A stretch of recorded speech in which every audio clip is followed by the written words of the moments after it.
رسول اللہ۔ اور آئیے اب بات کرتے ہیں دارالعلوم کی عمارت کا۔ اس وقت دارالعلوم کی عمارت الحمدللہ اتنی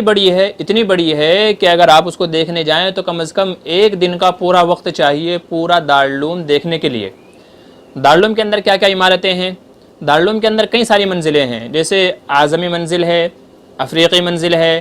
آسامی منزل ہے، حکیم الامت منزل ہے، شیخ الاسلام منزل ہے، اور ایسے ہی رواق خالد ہے، جدید منزل ہے، مسجد رشید ہے، مسجد چھتہ ہے، اور وہاں کی مسجد قدیم ہے۔ تو یہ وہ تمام چیزیں ہیں، اور اب تو الحمدللہ شیخ الہند لائبریری کے نام سے ایک بہت بڑی عمارت بھی وجود کے اندر آ گئی ہے۔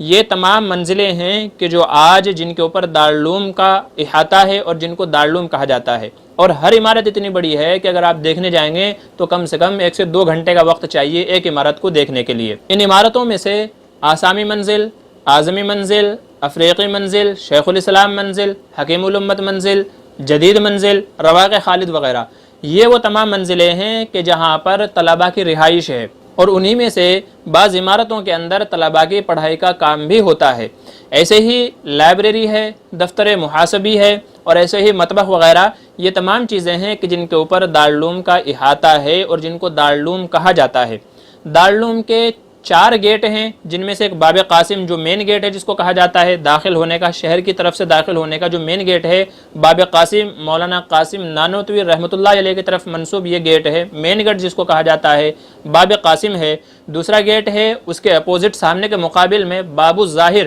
جو افغانستان کے بادشاہ ظاہر کی نشانی ہے، انہوں نے بنوایا تھا، بہت بڑا گیٹ ہے، اور اس کے آس پاس میں 25 کمروں کے اوپر یہ مشتمل ہے جس میں طلبہ رہتے ہیں۔ تو ادھر باب قاسم ہے، اس کے اپوزٹ سائیڈ میں باب الظاہر ہے، پھر مسجد رشید کا گیٹ ہے جدھر مسجد رشید ہے، اور اس کے اپوزٹ سائیڈ میں رواق خالد کا گیٹ ہے۔ تو یہ 4 گیٹ ہیں دارالعلوم دیوبند کے۔ ایسے ہی دارالعلوم کے اندر 3 مسجدیں ہیں، مسجد چھتہ جہاں پر بنیاد رکھی گئی تھی جو بہت پرانی مسجد ہے، دارالعلوم کے احاطے کے اندر مسجد قدیم ہے جو بہت بڑی مسجد ہے، اور سب سے بڑی مسجد مسجد رشید ہے جو اپنی ذات کے اندر ایک الگ شاہکار ہے۔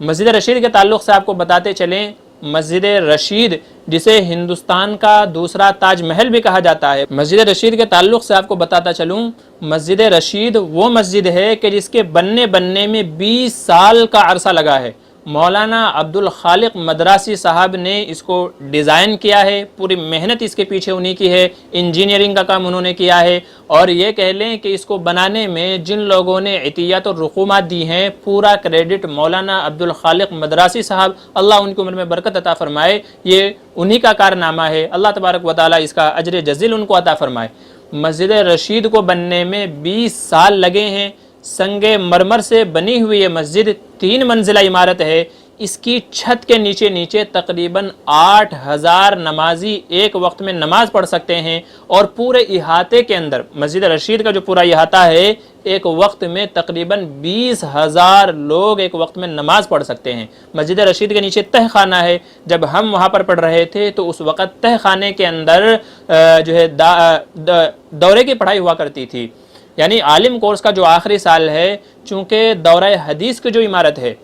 دارالعلوم کی دورہ حدیث کی جو عمارت ہے، طلباء کے زیادہ ہونے کی وجہ سے وہ چھوٹی پڑ گئی تھی، تو آئندہ سال بلکہ ہمارا پہلا سال تھا کہ دورہ حدیث سے مسجد رشید کے تہخانے میں درس دورہ کو منتقل کیا گیا تھا۔ تقریباً 850 سے زائد ہم طلباء تھے جو تہخانے کے اندر بیٹھ کر کے پڑھائی حاصل کیا کرتے تھے۔ تو مسجد رشید 3 منزلہ عمارت ہے، اس کو بنانے میں 20 سال لگے ہیں، اور سنگ مرمر سے بنی ہوئی یہ مسجد ہے۔ 2 اس کے بڑے مینارے ہیں اور ایک گنبد ہے جسے آپ دیکھیں گے تو تاج محل کو بھول جائیں گے، اسی وجہ سے لوگ اسے دوسرا تاج محل کہتے ہیں، بلکہ میں یہ کہتا ہوں کہ انشاءاللہ اگر آپ دیکھیں گے تو تاج محل کو بھول جائیں گے۔ ایسی عظیم الشان عمارت اور ایسی شاہکار مسجد ہے کہ جو آپ کو دور دور تک دیکھنے نہیں ملے گی۔ مجھے آج بھی یاد ہے کہ جب میں دارالعلوم میں پڑھ رہا تھا، ایک روز میرے والد صاحب مجھ سے ملنے کے لیے تشریف لائے، مغرب کا وقت تھا، مغرب کے وقت جو وہاں سے اذان ہوئی، الحمدللہ ایسی بہترین آواز ہے کہ اگر مسجد رشید کی اذان کی آواز آپ سنیں گے، آپ کو ایسا محسوس ہوگا کہ میں مکہ مدینہ کے اندر کھڑا ہوا ہوں، ایسی اذان وہاں پر پڑھی جاتی ہے۔ میرے والد صاحب کہتے ہیں کہ یہ منظر جو اس وقت میں نے دیکھا، اذان ہونا شروع ہوئی اور لوگ چاروں طرف سے مسجد رشید میں نماز پڑھنے کے لیے دوڑے ہوئے آ رہے ہیں، تو مجھے جب میں حج کے لیے گیا تھا مجھے وہ یاد تازہ ہو گئی کہ وہاں پر بھی جب مغرب کی اذان ہوتی ہے تو لوگ بلڈنگوں سے، اپنے فلیٹوں سے نکل کر کے حرم کی طرف دوڑتے ہیں، بیت اللہ کی طرف دوڑتے ہیں۔ تو آج میری وہ یاد تازہ ہو گئی یہ منظر دیکھ کر کے، کیونکہ ہر بندہ یہ چاہتا ہے کہ میں مسجد رشید کے اندر نماز پڑھوں، کیونکہ اس کے اندر نماز پڑھنے کا جو اپنا الگ مزہ ہے، جو سکون اللہ تبارک و تعالیٰ نے وہاں رکھا ہے، وہ جلدی سے ملتا نہیں ہے۔ تو بہرحال یہ مسجد رشید ہے، یقیناً دیکھیے گا، جو زیارت کے لیے جانے والے ہیں وہ مسجد رشید کو دیکھنا بالکل بھی نہ بھولیں۔ ایسی سنگ مرمر سے بنی ہوئی عمارت ہے کہ میں تو یہ کہتا ہوں کہ تاج محل کی اس کے آگے کوئی حیثیت نہیں ہے۔ تاج محل چھوٹی سی عمارت ہے، آپ اس کو دیکھنے جائیے گا، اس کا جو ڈیزائن ہے، جو نقش و نقوش ہیں وہ ایسے ہیں کہ واقعی تاج محل کے اندر آپ کو دیکھنے کو نہیں ملیں گے۔ تو دیکھیے گا اوپر سے نیچے سے ہر طرف سے، انشاءاللہ آپ خود کمنٹ کر کے یہ کہیں گے کہ واقعی جیسا بتایا تھا اس سے کہیں بڑھ کر کے ہم نے مسجد رشید کو پایا ہے۔ یہ دارالعلوم کی عمارتوں میں سے ایک عمارت ہے مسجد رشید۔ دارالعلوم کی دوسری عمارت جو دیکھنے کے لائق ہے وہ ہے لائبریری۔ لائبریری کے تعلق سے آپ کو بتاتا چلوں کہ لائبریری کے اندر، دارالعلوم کی لائبریری کے اندر، پہلے اب تو شیخ الہند لائبریری بن گئی ہے، لیکن جب شیخ الہند لائبریری نہیں بنی تھی اس سے پہلے جو لائبریری تھی، باب قاسم کے اوپر جو عمارت ہے وہاں پر ٹیمپریری طور پر اس کے باب قاسم کے اوپر دفتر محاسبی ہے، اور اس کے یوں کہہ لے کہ اگر باب قاسم سے گھسیں گے تو لیفٹ سائیڈ میں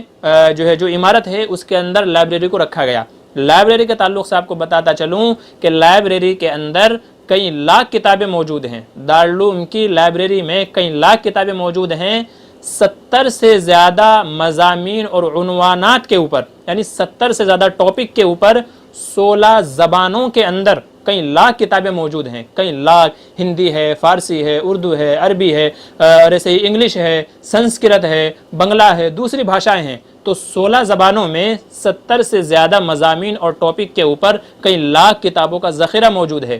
دارالعلوم کی لائبریری کے اندر ہاتھ سے لکھے ہوئے قرآن ہیں، مخطوطے ہیں، خط و کتابت ہے، اور ایسی یہ کہہ لیں کہ وہاں پر آپ کو دیکھنے کو تورات بھی مل جائے گی، زبور بھی مل جائے گی، انجیل بھی، جو کتب سماویہ جن کو کہا جاتا ہے، آسمان سے 4 کتابیں اتری تھی، مشہور کتابیں، تورات حضرت موسیٰ علیہ السلام پر، زبور حضرت داؤد علیہ السلام پر، انجیل حضرت عیسیٰ علیہ السلام پر، اور قرآن کریم جناب محمد عربی صلی اللہ علیہ وسلم کے اوپر۔ تو یہ چاروں کتابیں وہاں موجود ہیں۔ نہیں تو اگر آپ دیکھیں گے کہ انجیل زبور جلدی سے آپ کو دیکھنے کو نہیں ملے گی، لیکن وہاں پر موجود ہے۔ ایسے ہی سنسکرت کی اور ہندو دھرم کی بہت ساری کتابیں موجود ہیں، اور یہ کہہ لیں کہ تقریباً 5ویں صدی کے اندر جو علماء نے کتابیں لکھی، 6 صدی کے اندر جو علماء نے کتابیں لکھی، 7ویں صدی کے اندر جو کتابیں علماء نے لکھی ہیں، اس طرح کی بے شمار کتابیں مختلف زبانوں میں آپ کو وہاں پر لکھی ہوئی مل جائے گی۔ اور ایسے ہی قرآن کریم کے ہاتھ سے لکھے ہوئے ایسے نسخے موجود ہیں، آپ دیکھیں گے تو حیرت و تعجب کے اندر جائیں گے کہ لوگوں نے کس قدر عشق و محبت کے ساتھ قرآن کریم کو لکھا ہے، ڈیزائن اور نقاشی کے ساتھ لکھا ہے۔ بہرحال تو دارالعلوم کی لائبریری کے اندر یہ بے شمار کتابیں موجود ہیں الگ الگ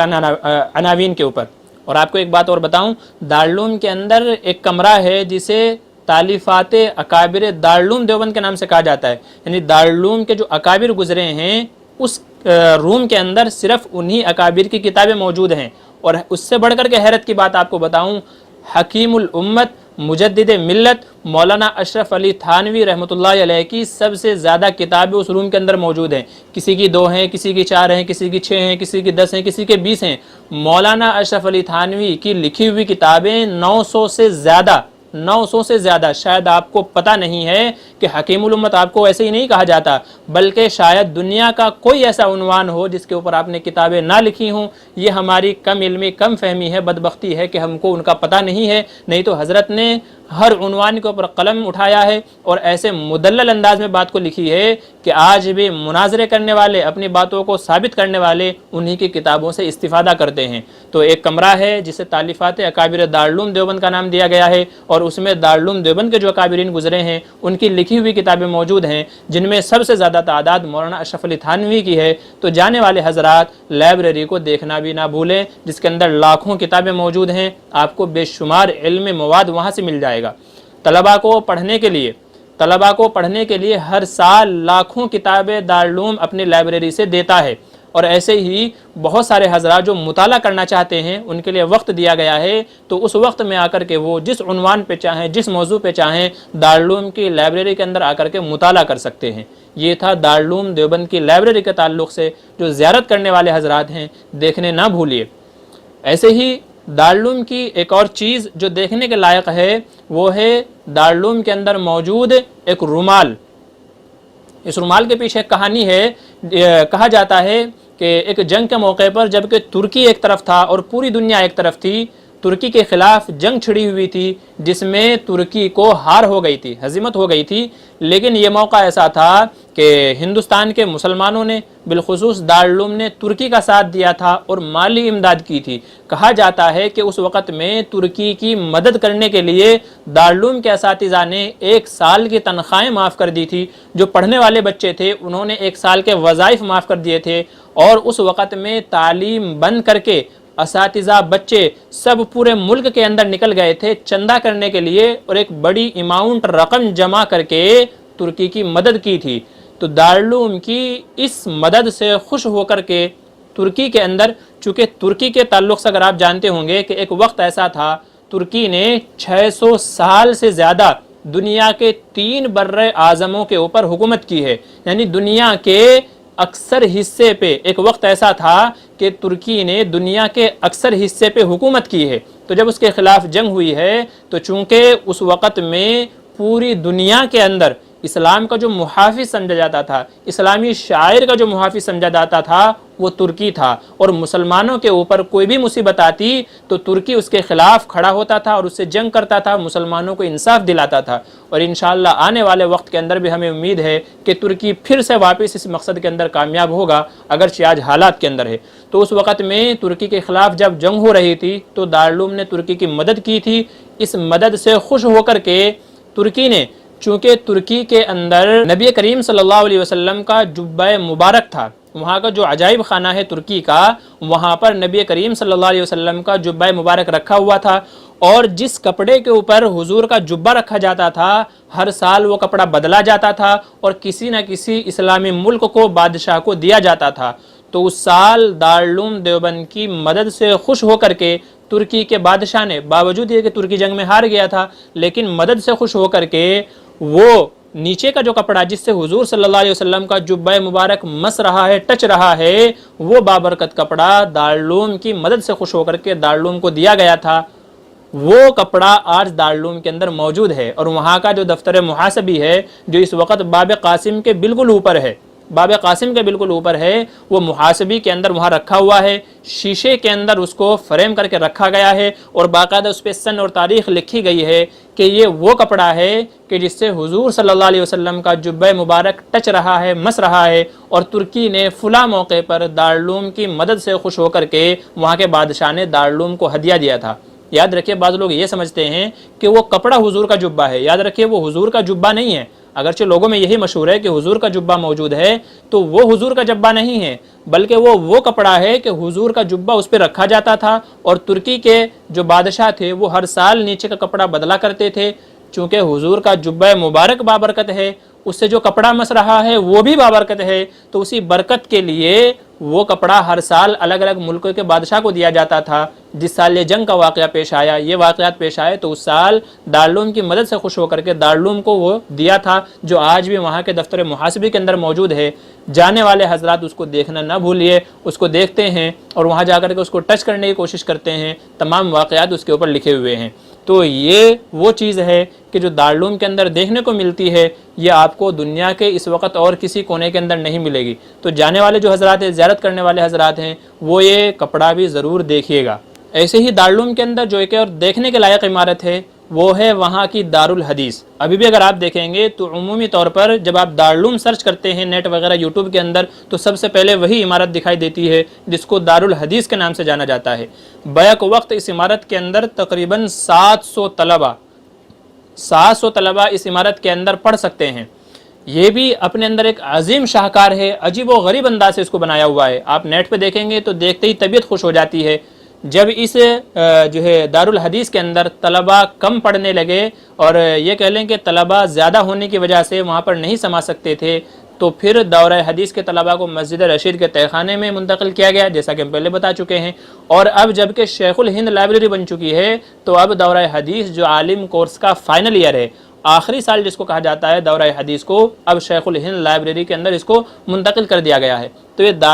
دارالحدیث کی جو عمارت ہے یہ بھی اپنے اندر ایک عجیب و غریب عمارت ہے، جو جانے والے حضرات ہیں اس کو دیکھنے نہ بھولیں۔ ایسے ہی دارالعلوم کے اندر جو ایک اور دیکھنے لائق عمارت ہے وہ ہے ابھی حال ہی میں بنی ہے شیخ الہند لائبریری۔ ہم نے اپنے پڑھائی کے زمانے میں سن 2012 کے اندر سنا تھا کہ اس کا بجٹ 25 کروڑ ہے، 25 کروڑ کا اس کا بجٹ ہے، جو تقریباً 6 سے 7 منزلہ عمارت ہے۔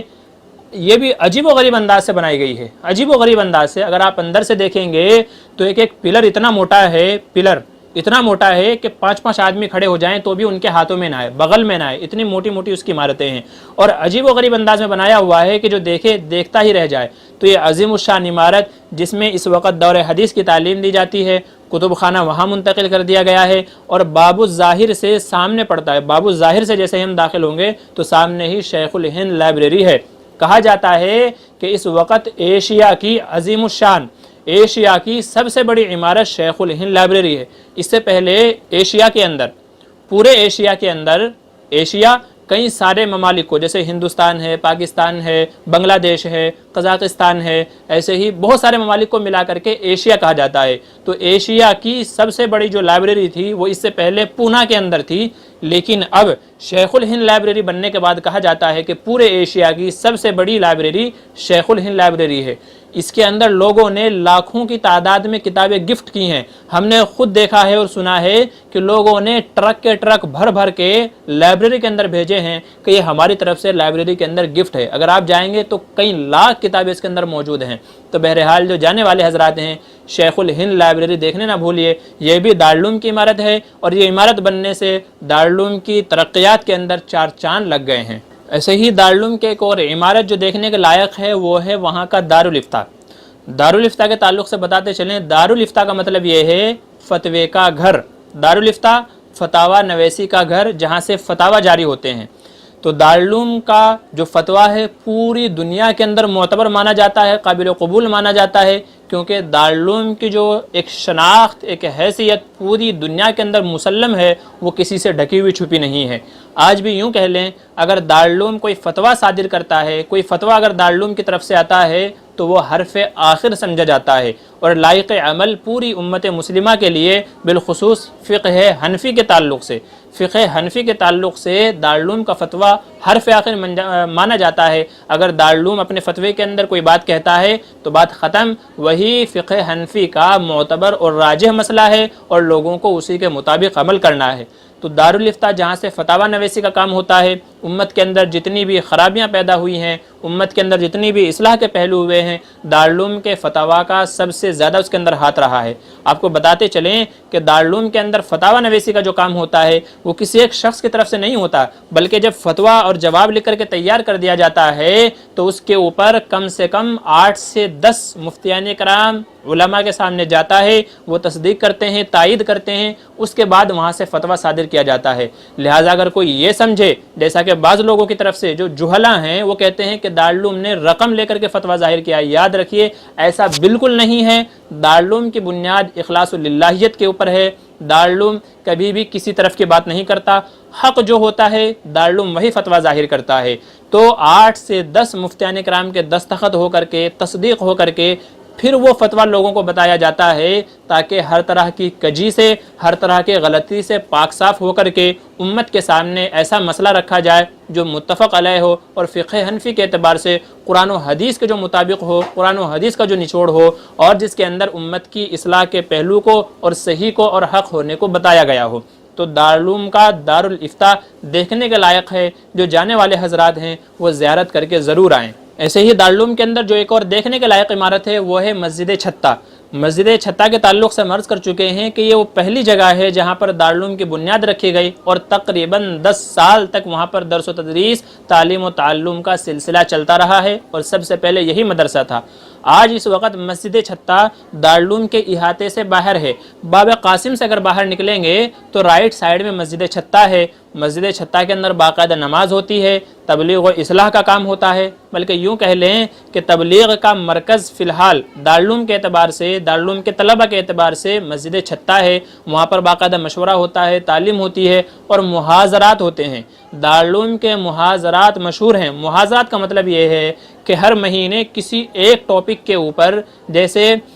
ہندو مت کے اوپر، عیسائیت کے اوپر، یہودیت کے اوپر، یہ جو دوسرے ادیان ہیں، ادیان باطلہ جو ہیں، ان کے اوپر محاضرات ہوتے ہیں۔ ان کے دلائل، ان کا رد کیسے کرنا ہے، ان کو جواب کیسے دینا ہے، ان کی اصلاح کیسے کرنی ہے، کیسے سمجھانا ہے، اسلام حق ہے کیسے ثابت کرنا ہے، وہ لوگ کیسے غلطی پر ہیں ان کو سمجھانا ہے۔ جیسے کہ قرآن کریم میں کہا گیا وَجَادِلْهُمْ بِالَّتِي هِيَ أَحْسَنُ، کہ بہترین طریقے سے ان سے مخاصمہ کیجئے، نزاع کیجئے۔ تو یہ چیز سکھائی جاتی ہے محاضرات کے ذریعے سے، جو مسجد چھتہ کے اندر ایک مہینے میں ایک مرتبہ ہوتی ہے، جو وہاں کے ماہر فن اساتذہ ہیں ان کی زیر نگرانی باقاعدہ یہ عمل کیا جاتا ہے۔ اور مسجد چھتہ کے اندر جو دارالعلوم کے بانی ہیں مولانا محمد قاسم صاحب نانوتوی، ان کا حجرہ مبارک ہے، وہ حجرہ دیکھنے کے لائق ہے، مسجد چھتہ دیکھنے کے لائق ہے، جہاں پر الحمدللہ آج بھی اصلاح و تزکیے کا کام جاری ہے۔ تو دارالعلوم کی وہ عمارتیں جو دیکھنے کے لائق ہے، جن کو دارالعلوم کہا جاتا ہے، انہی میں سے ایک مسجد چھتہ ہے۔ ایسے ہی دارالعلوم کے اندر جو ایک اور چیز دیکھنے کے لائق ہے وہ ہے وہاں کا قاسمی قبرستان۔ قاسمی قبرستان آپ طلبہ سے پوچھیں گے تو راستہ معلوم پڑ جائے گا۔ یہ قبرستان بھی بہت عمدہ کہہ لیں اور یہ کہہ لیں کہ دیکھنے کے لائق ہے۔ یہ وہ قبرستان ہے کہ جہاں پر دارالعلوم کے بڑے بڑے جو اکابر گزرے ہیں، جو وہاں کے بانیین گزرے ہیں، ان کے قبریں ہیں، جیسے مولانا قاسم نانوتوی، مولانا اشرف علی تھانوی رحمۃ اللہ علیہ، ایسے ہی قاری محمد طیب صاحب رحمۃ اللہ علیہ، اور ایسے ہی مولانا محمود حسن دیوبندی رحمۃ اللہ علیہ، اور ایسے ہی مولانا غلام رسول صاحب، اور ایسے ہی مولانا مرغوب الرحمان صاحب، اور اس جیسی بے شمار بزرگ ہستیاں وہاں پر موجود ہے، جو وہاں پر جانے والے ہیں، زیارت کے لیے جو جاتے ہیں، وہاں جا کر کے ان کا بتانا یہ ہے کہ جیسے ہی ہم قاسمی قبرستان کے اندر داخل ہوتے ہیں تو عجیب کیفیت ہو جاتی ہے۔ یہاں ہمارے اکابر، ہمارے بزرگ جنہوں نے پوری دنیا کے اندر دین پھیلایا، دارالعلوم کی بنیاد رکھی، دارالعلوم کا قیام عمل میں آیا، جنہوں نے دنیا سے اور دنیا کے چپے چپے میں اسلامی تعلیمات کو روشن کیا، دین نبوی کو روشن کیا، قرآن و حدیث کے یوں کہہ لیں کہ بے شمار فضلاء، محدث، مفکر اور حفاظ کرام انہوں نے تیار کیے، تو وہ بزرگ ہستیاں، اللہ والی ہستیاں یہاں موجود ہے۔ وہاں اگر آپ کا جانا ہو تو وہاں جائیے گا، زیارت کیجئے گا، اور وہاں پر جو ہمارے اکابر سوئے ہوئے ہیں، اللہ تبارک و تعالیٰ سے ان کے حق میں دعا کریں، کچھ پڑھ کر کے ایصال ثواب کر دیں کہ ہماری طرف سے ان کے رفع درجات کے لیے، بلندی درجات کا یہ سبب ہو جائے ہمارا پڑھنا، جو بھی ہم سے ہو سکے۔ اور اللہ تبارک و تعالیٰ امت کے حق میں جو انہوں نے یہ نفع مند کام کیا، دارالعلوم کا بنیاد رکھا، اسے ترقیات سے نوازا، تو اللہ تبارک و تعالیٰ ہماری طرف سے ان کو اجر جزیل عطا فرمائے۔ تو جو جانے والے حضرات ہیں تو وہ اس کی بھی زیارت کریں۔ ایسے ہی جو جانے والے حضرات ہیں، ہم نے عرض کیا جیسا کہ مسجد دارالعلوم کے اندر 3 مسجدیں ہیں۔ مسجد چھتہ جہاں پر بنیاد رکھی گئی تھی سب سے پہلے، تو وہاں بھی جائیں، مولانا قاسم نانوتوی رحمۃ اللہ علیہ کا حجرہ مبارک وہاں پر موجود ہے۔ اور ایسے ہی مسجد قدیم یہ بہت عالی شان مسجد ہے، اور آپ کو خاص ایک بات بتاؤں کہ مسجد قدیم ہی کے اندر عموماً اس وقت جو وہاں کے محتمم ہے مولانا ابو القاسم نعمانی ہوں یا اور جو دوسرے وہاں کے اساتذہ کرام ہیں، بزرگ ہستیاں ہیں، عموماً جو وہ نماز پڑھتے ہیں مسجد قدیم میں پڑھتے ہیں۔ اس لیے اگر آپ یہ چاہتے ہیں کہ ان سے ملاقات ہو جائے تو کوشش کیجئے کہ مسجد قدیم میں نماز پڑھیں، خاص کر کے ظہر کی نماز، اور کوشش کریں کہ سب سے اگلی جو صفیں ہیں، آگے کی جو صفیں ہیں، وہاں تک آپ پہنچ جائیں۔ انشاءاللہ وہاں پہنچ جائیں گے تو بزرگ ہستیوں کی زیارت بھی ہو جائے گی اور شاید ان سے ملاقات بھی مل جائے۔ تو مسجد چھتہ ہے، مسجد قدیم ہے، اور ایسے ہی تیسری مسجد رشید ہے۔ اور دارالعلوم نے یہ نظام رکھا ہے کہ تینوں مسجدوں کے اندر جو نماز کا وقت ہے وہ 10-10، 15-15 منٹ کے وقفے سے رکھا ہے کہ اگر کسی طالب علم کی مسجد چھتہ میں نماز چھوٹ جائے تو مسجد قدیم میں پڑھ لے، مسجد قدیم میں نماز چھوٹ جائے تو مسجد رشید میں آ کر کے پڑھ لے۔ تقریباً سب سے آخر میں مسجد رشید میں نماز ہوتی ہے۔ تو یہ نظام رکھا ہوا ہے تاکہ کسی طالب علم کی نماز باجماعت نہ چھوٹے، تکبیر اولیٰ نہ چھوٹے۔ تو جو دیکھنے والے حضرات ہیں کوشش کریں نماز کا وقت ہو تو ان تینوں مسجدوں میں سے کسی نہ کسی مسجد میں نماز پڑھنے کا موقع مل جائے تاکہ بزرگوں سے بھی ملاقات ہو جائے اور ہم اس کو دیکھ بھی سکیں۔ اس کے علاوہ دفتر تعلیمات، دفتر محاسبی اور بہت سارے دوسرے دفاتر ہیں اور بہت ساری عمارتیں ہیں دارالعلوم میں دیکھنے کی۔ جو جانے والے حضرات ہیں ان سے گزارش یہ ہے، جو زیارت کرنے والے ہیں، کسی جاننے والے بندے کو اپنے ساتھ بطور گائیڈ کے رکھیں کیونکہ کوئی بتانے والا ہوگا، سمجھانے والا ہوگا تو انشاءاللہ آپ کو زیارت کرنے میں مزہ آئے گا، دارالعلوم کی تاریخ، دارالعلوم کی حقیقت آپ کو پتہ چلے گی تو آپ کو دیکھنے میں مزہ آئے گا اور آپ سمجھیں گے کہ ہاں یہاں سے تعلیم و تعلم کیسے پھیلتا ہے اور اس کا پس منظر کیا ہے، بیک گراؤنڈ کیا ہے۔ تو جو جانے والے حضرات ہیں وہ ان تمام مقامات کی ضرور زیارت کریں اور کسی جاننے والے کو اپنے ساتھ میں لے کر کے جائیں تاکہ وہ تمام باتیں، نالج، معلومات آپ کو بتاتا جائے، آپ دیکھتے جائیں تو سن کر کے مزہ آتا جائے۔